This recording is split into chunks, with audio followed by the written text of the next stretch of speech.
The United Nations says nuclear power plants around the world must strengthen their safety standards. The recommendation is part of the UN's new report following its analysis of the accident at Japan's Fukushima Daiichi. A number of UN organizations worked together to compile the document, including the International Atomic Energy Agency and the World Health Organization. The report blames the accident at Fukushima Daiichi on the plant's design. It says the owner of the facility based its plan on poor hazard assessment of natural disasters. The UN says an international emergency response framework should be set up to deal with nuclear accidents so human health and food safety can be secured. It also wants to create a global system to allow the International Atomic Energy Agency to monitor radiation levels. The United Nations report goes on to stress the importance of nuclear power as well. It says the peaceful use of atomic energy will help improve the lives of 2.4 billion people in developing countries who lack electricity.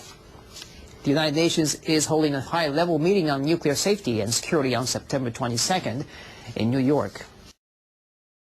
Well, the world's population is projected to hit 7 billion on October 31st, and the UN is calling for global efforts to address poverty and inequality. Secretary General Ban Ki-moon was speaking at a ceremony to launch the initiative 7 Billion Actions at UN headquarters in New York on Wednesday. It is a challenge, an opportunity, and a call to action for all of us to confront grinding poverty and inequality. The United Nations is staging various events around the world in the lead-up to October 31st to raise awareness of the population problem. UN figures indicate the world's population is projected to surge past 9 billion before 2050 and reach 10.1 billion by the end of the century if current fertility rates continue. Fertility estimations, the risks of fertility, because in Japan their fertility will be affected as well, as it was in Middle East now. You heard about that study in Jerusalem, yeah? Yes, yes. So, and he's doing some interesting research, design. No, just give. This is much more important because everybody can become infertile in one generation. One soundbite. Okay. One soundbite. I should say something about Fukushima and also Chernobyl, but certainly now Fukushima and infertility.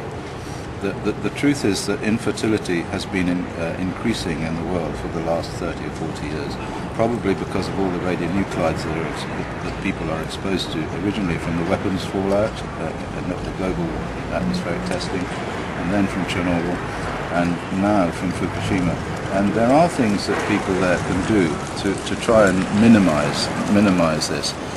But the main thing is to get away from the radiation, because what they have to realize is that this is an invisible attack on the human race. It's something that will appear over the next 20, 30, 40 years, and its cause will not really be investigated. So I also predict, as a result of this ECRR model, that there will be significant increases in infertility in Japan as a result of this accident, and this is quite terrible. And in many ways it's more terrible than the cancer in adults, because it's destroying children who could have been born but now will not be born. And some of those who are going to be born, from our studies in the Middle East, will have horrifying deformities and will obviously, in an advanced country like Japan, will be aborted clinically aborted before they get born, so the birth rate will fall. What did the data show until now, before Fukushima? Oh yes, the data has been showing that the birth rate, that the sperm count in men has been falling drastically.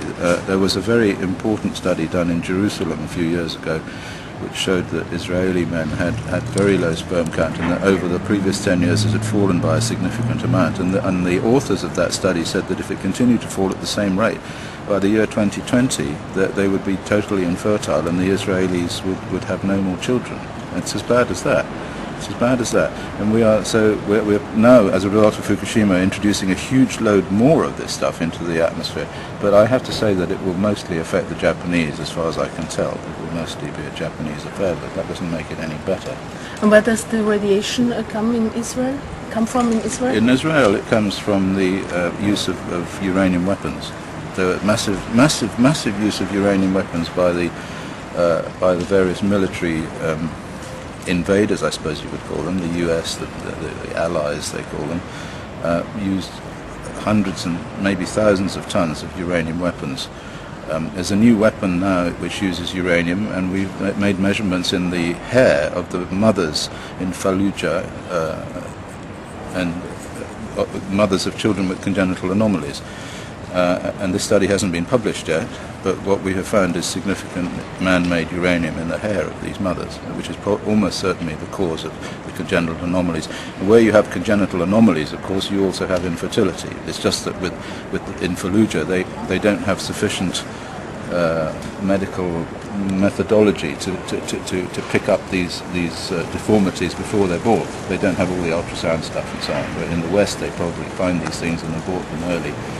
So that's why we have these big increases. But the increases are associated with an environmental exposure to uranium. That's the point. And you have to remember that Fukushima contains probably 2,000 tons of uranium. 2,000 tons. Chernobyl had 200 tons, and 50 tons of it exploded. So all the things that Alexei Yablokov is talking about is a consequence of 50 tons of uranium in Europe with fission products, of course. But in Fukushima, there's more than that. In principle, if the whole lot goes up, it's a massive amount of uranium. And are there some long-term consequences after 20, 30 years, 40 years? It doesn't go away. What Alexei says is true. It doesn't go away. What Rosa Goncharova showed here in her talk, when she was studying the bank voles, the little animals that live in the Chernobyl zone, was that once you irradiate these creatures, and also human beings, Dubrova has shown this, you initiate a process called genomic instability, and then this is like throwing a switch. And what it does is it increases the genetic mutation rate, quite apart from any mutation that the uranium causes or the radiation causes. That's a separate thing. This is like an automatic switch that is thrown at quite low doses, and then you pass this switch on to your children, and they pass it on to their children, and so on. And then with the bank voles, I know that they've studied the bank voles and found that 22 generations have still got this switch. Now, I've studied the nuclear test veterans. These are the men who worked for the British Army at the nuclear tests in the Pacific in the 60s, and I've studied their children and their grandchildren. And what we found was that the children of these test veterans, this is the British Nuclear Test Veteran Association, have about a 9-fold excess of congenital malformations. But the extraordinary thing is that the grandchildren also have an 8-fold excess of congenital malformations. So the normal genetic idea that you pick off the weak and then it goes down and then you get the strong, and eventually, you know, this is the old nuclear idea of the nuclear war. We just have radiation-resistant people who survive. It's just not true. What happens is that it throws a big switch and everybody is affected, and you're affected for generations and generations. So it doesn't even matter if the uranium goes away. It doesn't matter if these radionuclides all decay, because you've imprinted something on the human genome which is there forever. That's the danger. Thanks a lot. Thank you. Okay. Thank you, Otto. Yeah. The World Bank has warned the global economy will reach a dangerous level unless industrialized countries take swift action to fix their economic problems. World Bank President Robert Zoellick made the remark at a lecture in Washington on Wednesday.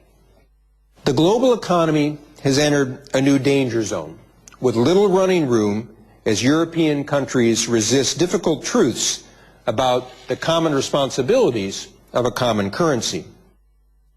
Zoellick said the Eurozone countries are irresponsible as they have not been able to work together to resolve the current credit crisis triggered by the Greek debt problem. Zoellick called on the countries sharing the common euro currency to act promptly to tackle the crisis.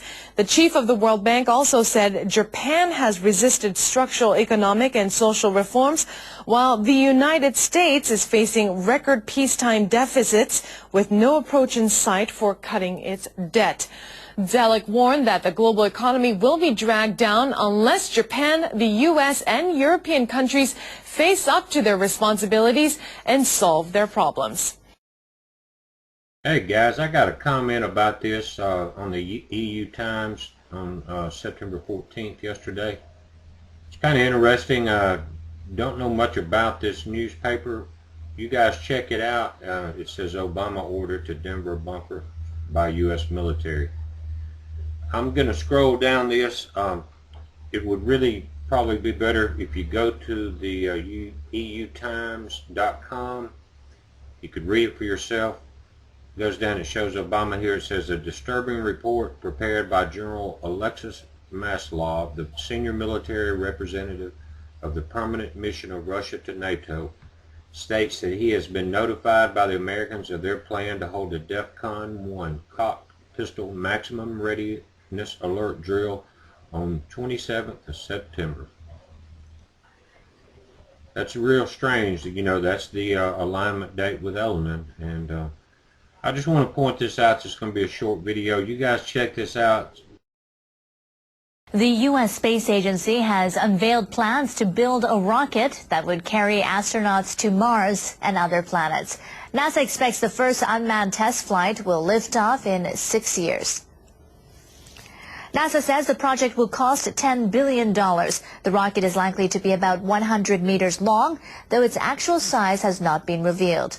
Sources say the technology of the main engine and external fuel tanks of the decommissioned space shuttle would be used in the new rocket. They say that would hold down costs and lead to the employment of engineers who worked on space shuttle projects. Last year, President Barack Obama announced plans to send astronauts to Mars in the 2030s, despite severe fiscal conditions.